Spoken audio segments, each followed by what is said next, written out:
Thank you, Mr. Mayor, Board of Aldermen. Last week, we celebrated 1 year as a Millington Municipal School. We were sworn in on December 2013, and since then, a lot has been accomplished. Prior to our being sworn in with the transition committee, we had a consultant help us get candidates for a school board superintendent.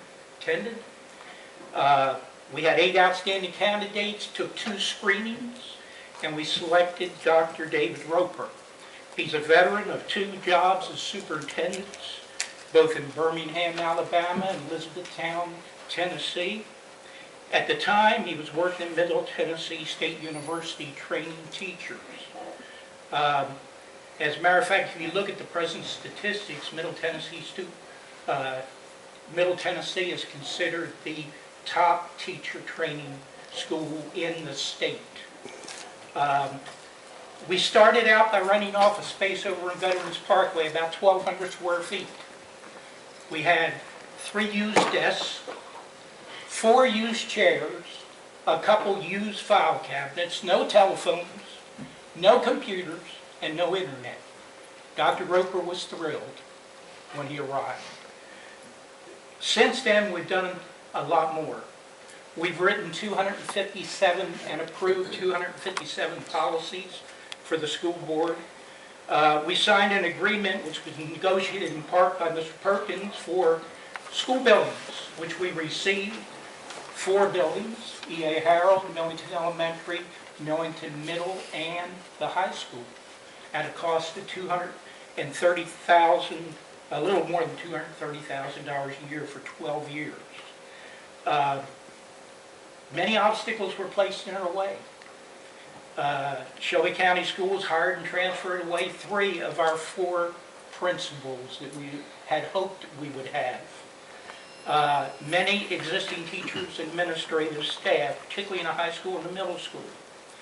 They restricted our access to communication with students and teachers. However, good things were happening also.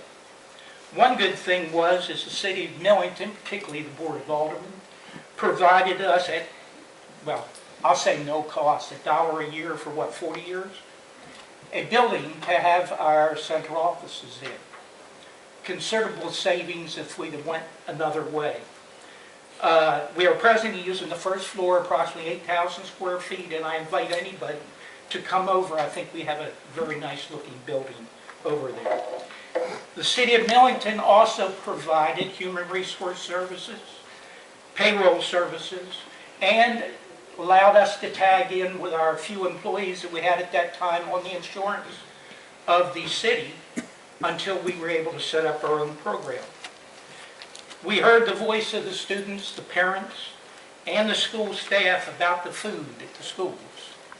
And this year, we're cooking food in the schools when it's ready to be eaten, and not frozen TV dinners that we bring in to have thawed out. Okay?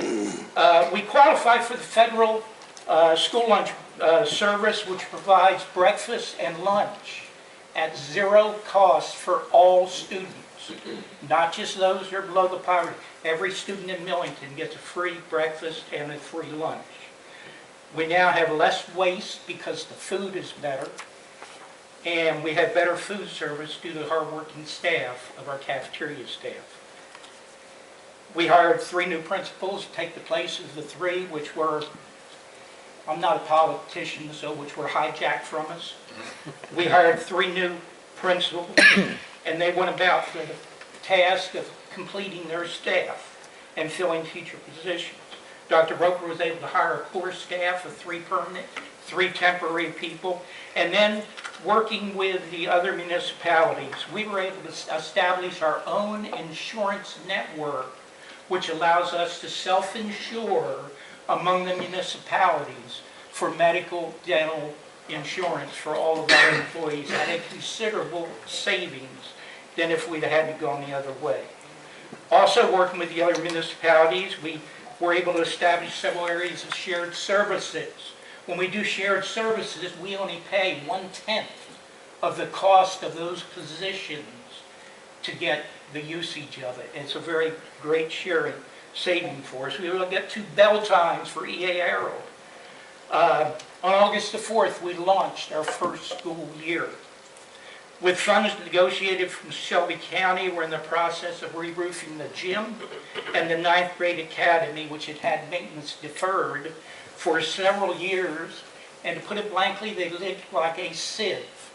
We were ready to do swimming meets instead of basketball games sometimes. That will not happen. It's a cost of $1.17 million. And we were